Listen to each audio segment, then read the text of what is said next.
aparte de un especialista broncopulmonar, Lucho, tenemos a un psiquiatra amigo que nos va a hablar también de la salud mental, que por Dios que es importante. Los presentamos en este momento. Hernán Cabello, broncopulmonar de la Clínica Alemana. Bienvenido, Hernán. Muchas gracias por estar con nosotros. Gracias. Y tenemos un psiquiatra, amigo de la casa, Alberto Larraín, que no lo veíamos hace rato y hoy día lo necesitamos más que nunca. Alberto, bienvenido. Muchas gracias. Querido doctor Hernán, vamos a conversar con usted. Usted es broncopulmonar, especialista, para comentar las nuevas cifras de hoy. Ayer habíamos visto, y el ministro Mañalich lo dijo claramente, que se había aplanado un poco la curva antes de ayer y ayer en términos de casos, y hoy día se dispara mucho más porque hay 304 nuevos casos. ¿Qué conclusión podemos sacar de esto? ¿Qué pasa con la curva? Aquí atrás la estamos viendo. ¿A dónde la estamos viendo? Ah, ahí. Bueno, es un poco prematuro que porque esta alza vuelve a elevar la curva hacia arriba, sigue esta tendencia. Yo creo que hay que esperar un poco más de días para ver cuáles son los casos nuevos día a día, pero evidentemente que toda la planificación para poder restringir, diagnosticar más casos y restringir que estos casos diseminen son correctas. Habrá que discutir después y valorar más adelante si la cuarentena parcial es correcto o habrá que hacerla más general. Mira, de momento no quisiera ir contra el Ministerio. El Ministerio tiene asesores de altísimo nivel técnico y por lo tanto la sugerencia es hacerlo gradual. Por lo tanto, creo que lo que se ha implementado es correcto hacerlo de forma gradual. Pero evidentemente que si esto sigue creciendo y esta curva se dispara, para poder evitar que hayan más casos y estos se sigan contagiando en la comunidad a otras personas, habrá que hacerlo general. El cuándo hacerlo, el Ministerio tiene la palabra para tomar esa decisión. Ahora el escenario se va a poner bien complicado, doctor, porque se viene el invierno. Hoy día ya fue un día otoñal. Es como un día otoñal. Entonces, sí, evidentemente que van a haber enfermedades asociadas. Yo creo que hay que estar preparado, tener abiertas todas las antenas, porque el escenario que se viene, ya hay que ser honesto, es bastante más complicado. O sea, efectivamente, ya estamos en finales de marzo, principios de abril, empiezan las infecciones del invierno y estas van a generar una carga asistencial adicional. Y es posible que tengamos coinfecciones simultáneas, coronavirus y influenza y otras cosas. ¿En la misma persona, doctor? Claro, es posible. ¿Y qué le pasaría a una misma persona si tiene las dos cosas? Influenza y coronavirus. Hoy día el coronavirus se ha presentado en nuestro país en la mayoría de los casos con enfermedades relativamente leves, afortunadamente. Pero hay casos graves. Ustedes ya leyeron ahí, escucharon las cifras. 5 personas hospitalizadas, 5 fallecidos. Pero hay que estar atentos justamente a que es posible que los casos que veamos sigan siendo leves la mayoría y por lo tanto diagnosticados precozmente serán aislados y en cuarentena ellos y sus contactos. Eso es muy importante. Nadie sabe qué va a pasar, pero si hay coinfección con un segundo virus, puede que el cuadro tampoco adquiera por sí solo mayor gravedad. Habrá que tener elementos clínicos de criterio para poder diagnosticar los casos que sean más severos y precozmente a esos llevarlos al hospital, llevarlos a la clínica, ver si hay que hospitalizarlos o no y en qué unidad van a quedar hospitalizados. Perfecto. Sí, porque ayer, mira, en Mega Noticias, no sé si la podemos rescatar, Pablete, se comparaban las curvas con la curva italiana y la curva española y estamos harto mejor.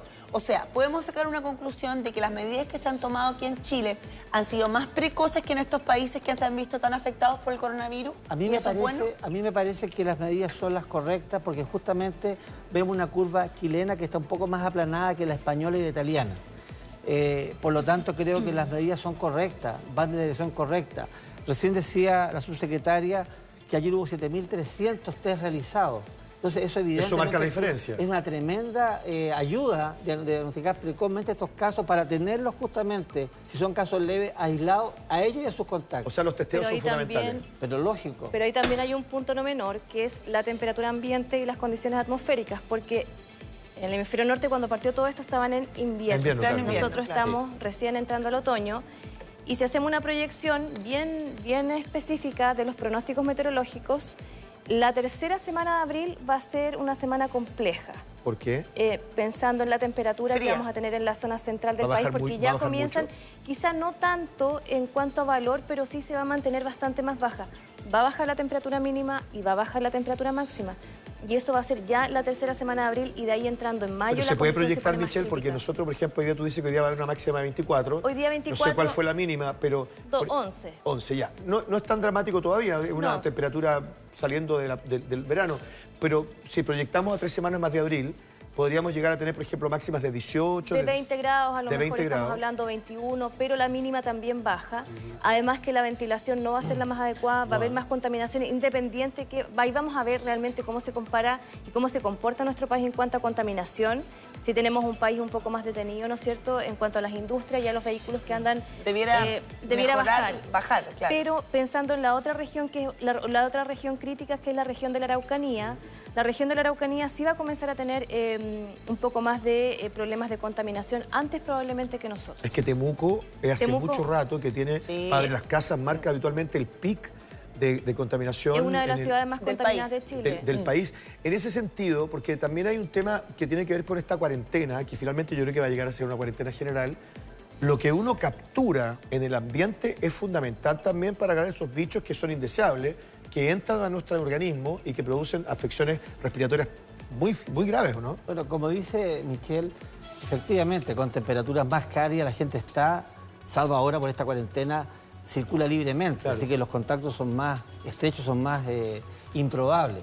Pero con temperaturas más bajas tendemos a estar en lugares encerrados y a protegidos. Entonces ahí hay riesgos de contagio por cercanía con otras personas. Claro, o sea, no tiene que ver con la temperatura, sino que con los lugares en los que uno se mueve. Doctor, solo para mostrarle el gráfico a nuestro público, tenemos el gráfico comparando Italia, lo tenemos al aire, ahí está.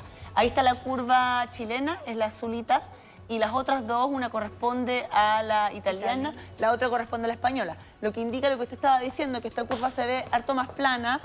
La roja es la española, la amarilla es la italiana y entonces la verde o azul es la chilena. No digamos que son tan lejanas, ¿ah? O sea... No, pero sí. O sea, lo que pasa es que demuestra como unos pics mucho más altos que la curva chilena, lo que es un buen pronóstico. ¿Podemos cantar victoria o todavía no? No, no todavía. No, porque la proyección de que tengamos un pic de casos a mediados de abril, fines de abril, es la realidad de la proyección. Ojalá que esos pronósticos puedan romperse y la curva se aplane, porque sería muy importante que tengamos más diagnósticos precoces, menos casos circulando y menos contactos circulando libremente. Y es verdad que lo que decía un especialista el otro día, doctor Cabello, en el sentido de que en algún momento en Chile vamos a estar todos expuestos a que lo podamos adquirir, el coronavirus, en algún momento todos lo podemos llegar a tener. O sea, los modelos matemáticos dicen eso, pero si logramos contener los casos, diagnosticar más precozmente, dejarlos en cuarentena, pasa el periodo de cuarentena, ya no contagia probablemente a nadie, capaz que esa curva o ese pronóstico tan adverso de que nos contagiemos todos no sea cierto. Habrá que ver qué pasa en el camino. Ojalá. No tengo esa respuesta todavía. Ojalá. Nos hemos preocupado mucho de la salud física, que es muy importante en un caso de una pandemia mundial, pero hemos dejado un poco de lado la salud mental. Porque primero está lo físico, pero por Dios que es importante la salud mental, Alberto, y en estos casos límite en el que tenemos que guardar distancia social, tenemos que dejar de abrazarnos, de besarnos y además tenemos en muchos casos que guardar cuarentena total. ¿Cómo cuidamos la salud mental en momentos tan críticos? Bueno, yo creo que es una pregunta muy importante porque efectivamente hoy día todas las personas están sometidas a un nivel de estrés muy importante y cuando nosotros tenemos estrés empezamos a funcionar distinto y es importante que las personas que nos están escuchando lo entiendan. Nuestra memoria se afecta, nuestra atención está más disminuida, entonces empezamos a cometer más errores y eso obviamente hace que tengamos más roces con otras personas. O sea, por ejemplo, yo puedo comprometerme a hacer algo en la casa y se me puede olvidar. Y la otra persona en el fondo puede sentir... Eso le pasa a mi marido muy seguido.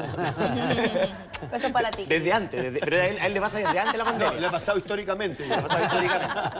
Entonces, efectivamente, eso empieza a hacer que nosotros el estrés empecemos a dormir más mal o que tengamos mayores preocupaciones. ¿Baja el nivel de tolerancia, Alberto? Baja el nivel de tolerancia y aumenta la irritabilidad. Exactamente. Entonces, este es un buen momento para tomar ciertas medidas de cuidado respecto al tema de la salud mental. Yo trataría en el fondo poner harto énfasis de que nosotros tendemos a pensar primero en lo físico y dejarlo de salud mental posterior, pero ambos tienen que ir de la mano, ¿ya? El cuerpo también se afecta cuando la salud mental se deteriora, el sistema inmune baja, entonces es bien importante en el fondo poder abordarlo de manera conjunta. Como que uno está más vulnerable a contraer enfermedades porque si el estado anímico está bajo... Eso está absolutamente demostrado, ¿no? Eso es así. Uno somatiza en el cuerpo lo que pasa en la mente. Hay esos dos componentes, uno como decía muy bien la Diana, uno puede efectivamente disminuir su sistema inmune y eso hace que uno esté más propenso a poder presentar ciertas enfermedades.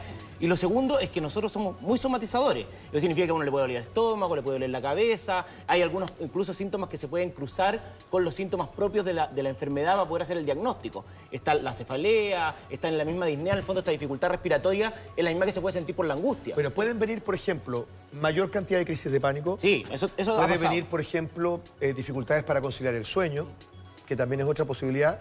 ¿Hay ciertos elementos como eso que se pueden ir exacerbando en este periodo? Eso ha ido pasando estos días, nosotros no tenemos cifras, pero yo les puedo contar que, por ejemplo, si a mí espontáneamente antes de la pandemia me llegaban más o menos 5 casos o consultas nuevas, hoy día nos están llegando como 40, 50. ¿Ya? Eso significa que se han multiplicado como por 10 las consultas espontáneas. ¿Y tú podías atender en línea, Alberto? Yo estaba atendiendo por línea, obviamente tiene ciertas dificultades técnicas, pero es muchísimo mejor que poder en el fondo dejar a los pacientes sin atención. Ya, la dificultad extra acá es que estamos todos compartiendo un espacio. Estamos pensando en las familias más grandes que viven en espacios reducidos. Sí.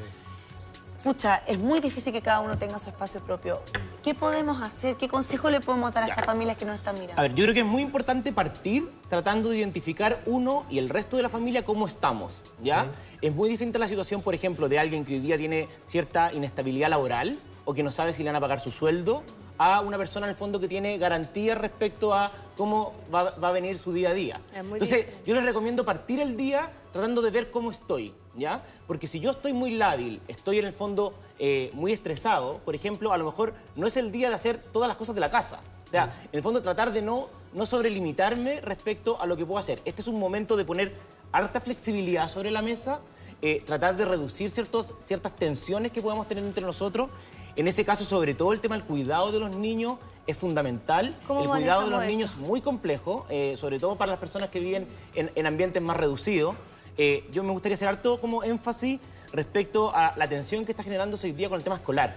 Por favor, uno ve y uno escucha la vocería en el fondo respecto al Ministerio de Educación sobre la importancia de mantener el proceso de aprendizaje, pero hay que tener cuidado porque hoy día lo más importante es tener la contención y el bienestar de las familias y los niños. Entonces, hoy día efectivamente la rutina y tener a los niños ocupados los ayuda para que puedan estar mejor, pero eso no significa que tengamos que tenerlos todo el día haciendo guías. Y tampoco significa, en el fondo, que nosotros extrapolemos el colegio, lo llevemos a la casa. Es que qué bueno que lo dijiste. Es imposible. Bueno. Ahora, ¿tú recomendarías, por ejemplo, yo tengo un niño de 12 años, bueno, los 3 que estamos acá tenemos hijos chicos. Entonces, nosotros establecimos ayer, no sé si te la vio mal, un horario. Sí. Para dejarle también un tiempo para dispersión, para el ocio. O sea, usted se levanta, toma desayuno y de 10 de la mañana a 12 cumple con sus guías, qué sé yo, y después queda liberado. Entonces él siente que no está acogotado porque se le agrega también al niño un nivel de estrés adicional. A ver, yo diría 2 cosas fundamentales. Uno, tener absolutamente claro que este es un periodo que no es evaluable. O sea, ningún colegio debiera evaluar ni tener notas. O sea, no en este momento no es calificable. Creo que no va a ser así, hay colegios que han mandado pruebas y ha generado harto estrés en las familias porque los papás no tienen las competencias para poder enseñarles o no tienen las condiciones para que puedan hacer el proceso de aprendizaje. Que te interrumpa ahí porque ahí tú diste en el clavo y ahí me pongo en los zapatos de todas las mamás que nos están mirando.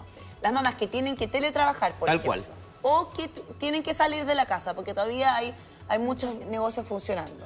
En la que tiene que teletrabajar, está en su casa tratando de trabajar, si es que tiene un computador, si es que tiene la fortuna de tener un computador, que tiene que compartir con su hijo y además cuidarlo, ¿cierto? Protegerlo y enseñarle. Mira, o sea, uno está trabajando y haciendo la labor de profesora. ¿Cómo lo hace la mamá que no está? Yo el otro día hablaba con una amiga... Y jugar con los niños. Yo hablaba el otro día con una amiga que tiene un rol bien importante en abastecer servicios básicos para el país, concretamente eléctrico. Y ella estaba muy angustiada en el fondo porque tenía que cumplir su función, que es para el país, y al mismo tiempo estaba a cargo del tema académico de su hijo. Sí. Entonces tú dices, no puede ser que... quiero incluir a los papás también, dije la mamá y mamá y papá. Los papás también. Pero no puede ser que en este momento nosotros pongamos al mismo nivel la tarea que, por ejemplo, estar haciendo funciones de atención o de tratar de sostener a la comunidad. Entonces, por favor, las personas que nos están escuchando, este no es el momento de centrarse en la exigencia académica. ¿Eso qué quiere decir? ¿Es importante que los niños estén ocupados? Sí. Los ayuda, los distrae y hace que no estén permanentemente concentrados en el tema de la pandemia. Pero eso no quiere decir que nosotros tengamos o pensemos que esto es un proceso de educación formal hoy día. Eso no es así. Y entonces, en ese sentido, por ejemplo, pienso yo, incluir a los niños en las labores del hogar. De todas maneras. Y que hagan su cama, quiero poner que laven el plato. Un ejemplo bien concreto. Que recojan la mesa. Que a las familias, sobre todo, que tienen más de un niño, les puede servir. Yo voy a contar un poco lo que yo he hecho con mi hijo. Yo tengo un hijo de 10, de 12 y uno de 8. Entonces, son 3 edades bien distintas. Es muy difícil porque los contenidos académicos son absolutamente dispares y tendría que tener 72 horas diarias para poder hacer todas las guías que están mandando los colegios. ¿Tú vives en departamento o en casa? En casa. Vivo en casa y eso obviamente favorece porque tienen patio y pueden salir. Pero lo que tú estás hablando hoy día está también dirigido a mucha gente que vive en espacios muy reducidos, en departamentos tal muy cual. pequeños. Entonces, ¿qué es lo que hemos hecho desde el punto de vista académico? Nosotros partimos en la mañana, hicieron un horario y hacemos un tema del día. Y el tema del día, por ejemplo, va a ser la ballena. Entonces eso significa que nosotros todos ponemos un documental, un monito animado, lo que sea sobre la ballena, después ellos hacen un dibujo y después pueden hacer una composición o algo. Cada uno a su nivel, todos están aprendiendo, obviamente porque hay un proceso de aprendizaje, entonces se sigue continuando, pero no está la exigencia de los contenidos nuevos, no está la exigencia en el fondo de tener que rendir con un objetivo y una meta hoy día, sino que el centro está puesto en que los niños y las niñas estén bien y se sientan contenidos. Es que hay dos cosas que hoy día que escapan, un segundito, Michelle, que escapan a los tiempos reales, digamos. Primero, que están encerrados. Eso agrega un estrés adicional.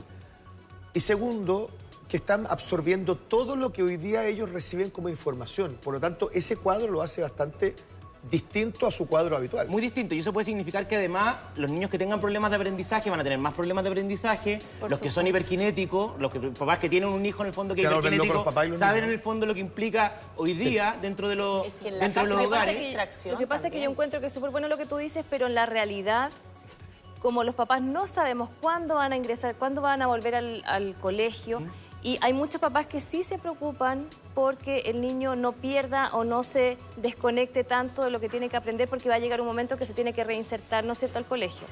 Entonces, y en estricto rigor el colegio, hay colegios que igual están exigiendo mucho más y de sobremanera y están generando un estrés especial en los niños. Yo creo que es un súper buen punto, porque lo que hay que tener claro es que esta es la primera pandemia que vive toda nuestra generación. Todos los que habitamos en el planeta hoy día es nuestra primera pandemia. Entonces, ojalá sea la única. Y ojalá sea la única, efectivamente, pero este va a ser un evento vital que todos los niños van a recordar en su vida. Eso es súper importante. Entonces, la pregunta es, ¿qué es más importante? ¿Que ellos puedan internalizar este evento como algo que recibieron cuidado, donde efectivamente se puso en el centro que ellos estuvieran bien, o el proceso de contenidos que tenía que entregar los colegios?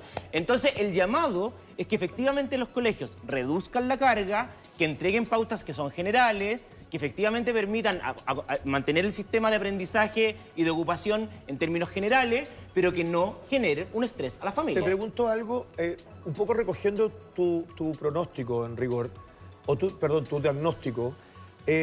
Primero, hacerse un autodiagnóstico como familia.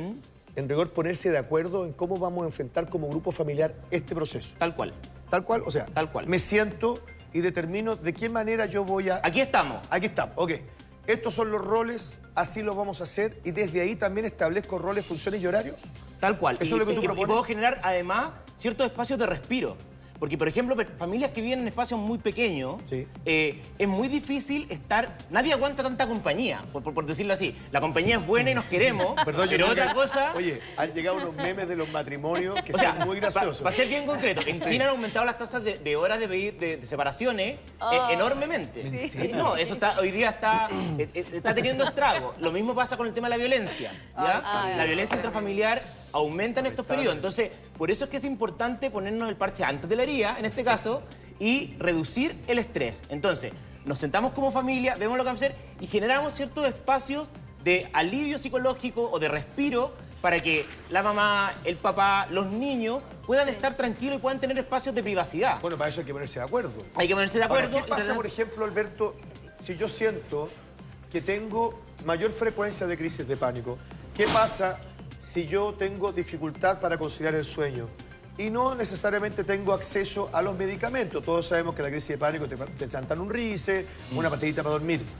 ¿tengo alguna posibilidad de que de manera doméstica yo pueda mitigar un poquito esos síntomas que son tan recurrentes? A ver, sí, hay cosas en el fondo que nosotros podemos hacer, sobre todo para los casos leves a moderados, ¿ya? Cuando la cosa se complica muchísimo, llega un momento en que es difícil. Pero claro, dentro de las cosas que podemos hacer son, primero, reducir todas las cosas que generan estrés. En ese sentido, yo el otro día lo comentaba por Twitter, la película Pandemia está entre las más vistas hoy día en Chile en Netflix. ¿Ya? ¿Cuál la película Pandemia. Y Virus también. Y Virus también. Y Contagio. Entonces, un par de personas me escribían que habían visto la película y después de eso se le había desencadenado una crisis de pánico. Ay, sí. Yo entiendo hoy día que la contingencia uno puede hacer como querer tratar de someterse a ver lo que pasa.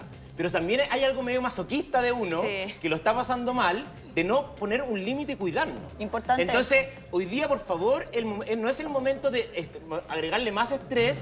Entonces, la medida es tratar de reducir las cosas que nos generan más angustia, tratar en el fondo, si usted nota que está angustiado, reducir la cantidad de horas que escucha radio, que escucha televisión, noticias, tratar de ver cosas con que lo conectan bien. Todas las personas sabemos qué cosas nos hacen bien. Por ejemplo, el mundo de la cultura es algo que nos hace muy bien. La danza, la poesía, la música, la lectura. Entonces, hoy día están todas las plataformas abiertas y disponibles, desde visitar el mejor museo del mundo hasta poder espectáculos de Broadway. Los museos chilenos han abierto sus plataformas. Entonces, conéctese con esas cosas. Lo tercero que yo recomiendo siempre es, nosotros sabemos que hay alguien en nuestra vida que es nuestro lugar de seguridad o que nos hace bien. Un familiar, un amigo, la pareja, alguien. Entonces, a esa persona, tener un contacto con él, ojalá diario, o con ella, decirle, mira, sabéis que hoy día te necesito más que antes. Podemos tratar de tener un contacto telefónico, 10, 15 minutos. Hoy día, por ejemplo, Netflix ha dio la posibilidad de que uno puede ver la película con gente al mismo tiempo, conectada, y uno ve en la pantalla a otras personas. Entonces, uno puede hacer ciertas estrategias que te permitan estar conectado. En el caso de la noche, hoy día hay mucho problema de sueño. Y es importante que las personas entiendan que el proceso de sueño se empieza a implementar durante el día. Eso significa tratar de no dormir siesta, tratar desde las 6 de la tarde en adelante, tratar de reducir un poco las revoluciones. Eso significa no tomar cosas que tengan cafeína, incluyendo las bebidas, no comer queso, que también aumenta el tema del insomnio. Cenar más temprano. Y tratar en el fondo de la última hora, reducir los estímulos, no apagar la tele e inmediatamente tratar de quedarse dormido. Alberto, mira, vamos a sumar a esta conversación a nuestro amigo bioquímico de la Universidad de Chile, al doctor Mario Chong, que está ahí vía Skype. Hola Mario, ¿cómo estás? Hola, buenos días. Buenos días. Muy buenos días. Preguntarte, Mario, primero por la contingencia, ¿qué te parecen estos 304 nuevos casos de personas contagiadas en nuestro país de coronavirus? Bueno, esperemos que las medidas que haya tomado hasta el momento logre disminuir el número de casos nuevos. ¿Pero tenemos que alarmarnos con esta cifra? Digamos, estaba dentro de lo esperado con las medidas que se están tomando. Y bueno, no deberíamos sorprendernos que en los próximos días el número siga aumentando. Acuérdense que las medidas tienen un retraso de varios días del momento que la persona se infecta hasta que presenta la sintomatología. Entonces, la cuarentena que se estableció ayer a las 8 de la noche, deberíamos esperar al menos 1 o 2 semanas para que tenga efecto. Bueno, cuando uno ve las cifras, Mario, uno tiende a asustarse un poquito porque uno se había esperanzado ayer, pero hoy día se duplica la cantidad de infectados. Pero eso también habla de que se están haciendo más testeos, ¿no? Así es. 1, que se están haciendo más testeos.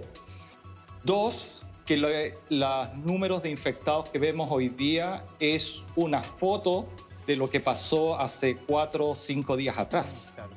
Y en ese sentido, Mario, en ese sentido, ¿cuándo debiera ser el pic de contagio en nuestro país? Bueno, antes de la cuarentena total siempre se ha hablado de que el pic debería estar a fines de abril, comienzo de mayo. Si este pic se va a retrasar o no, va a depender de que también la gente acepte la cuarentena y haga distanciamiento social.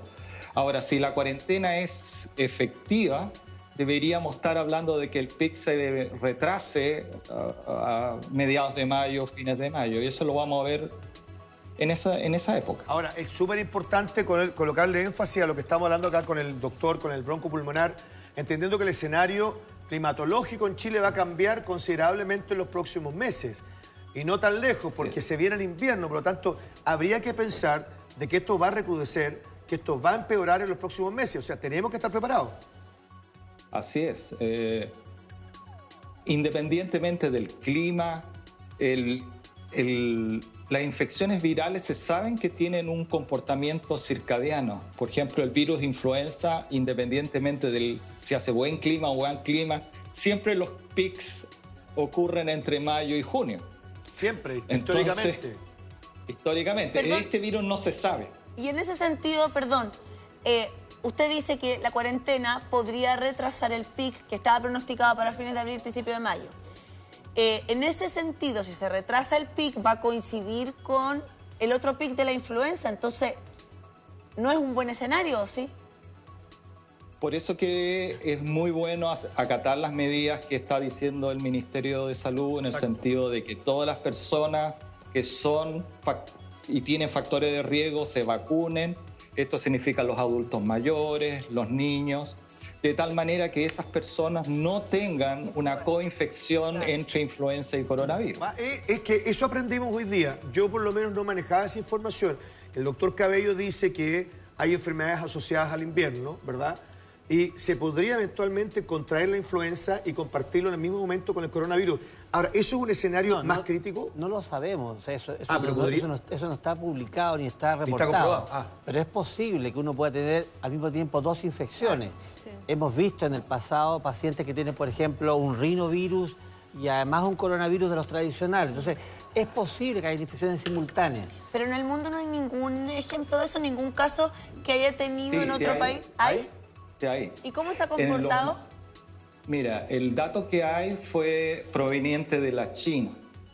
En los 1.300 niños que se caracterizaron inicialmente para determinar si los niños tenían la misma capacidad de infectarse con coronavirus que los adultos, porque la sintomatología es más leve y hay casos asintomáticos. Se determinó que en esos niños, la gran mayoría, mucho más que los adultos, presentan un cuadro menos grave. Sin embargo, en los niños que presentaban cuadros graves, muchos de ellos presentaban una coinfección con influenza.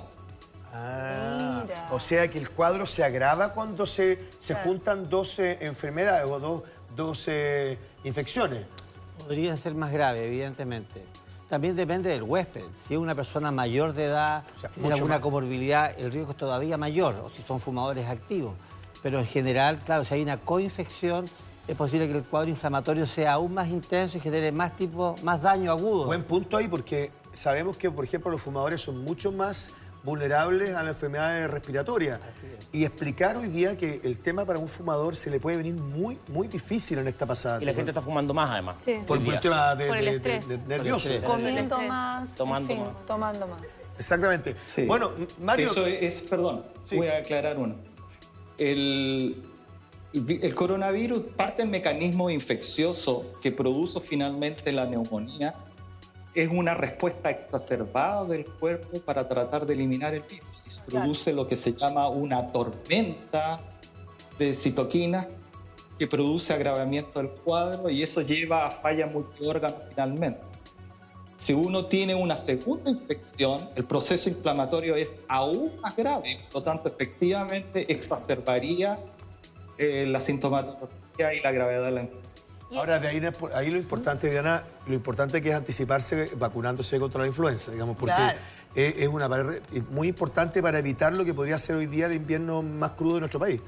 Bueno, las cifras que acá da la subsecretaria son alentadoras. Sí. De 7 millones de población de mayor riesgo, ya están vacunados sobre 5 millones, es una buena cifra. Histórico. Ojalá que las cifras de vacunación sigan aumentando para protegernos justamente de la influenza y evitemos lo que hablábamos recién, una coinfección de coronavirus e influenza.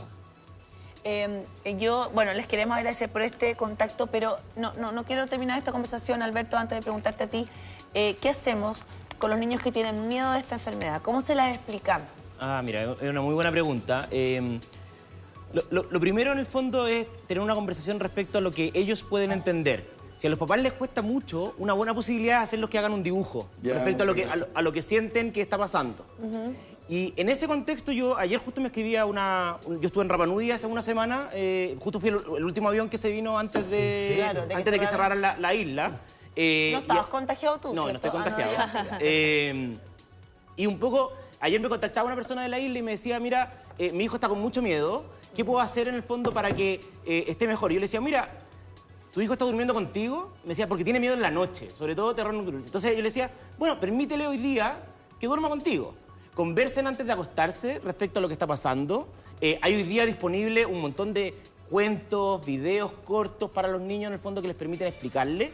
Es mostrarle que nosotros estamos organizados, que ellos son una población de muy bajo riesgo, o sea, que a ellos la probabilidad de que les pase algo es muy bajita, y tratar de explicarles qué es lo que estamos haciendo. Los niños, en general, con eso, tienden a estar mucho más tranquilos y sentirse mucho más seguros. Pero también es entender que ellos quieren estar con nosotros, y eso significa que efectivamente hay que darles espacio y hay que darles tiempo. La buena noticia es que van a estar con nosotros. Bueno,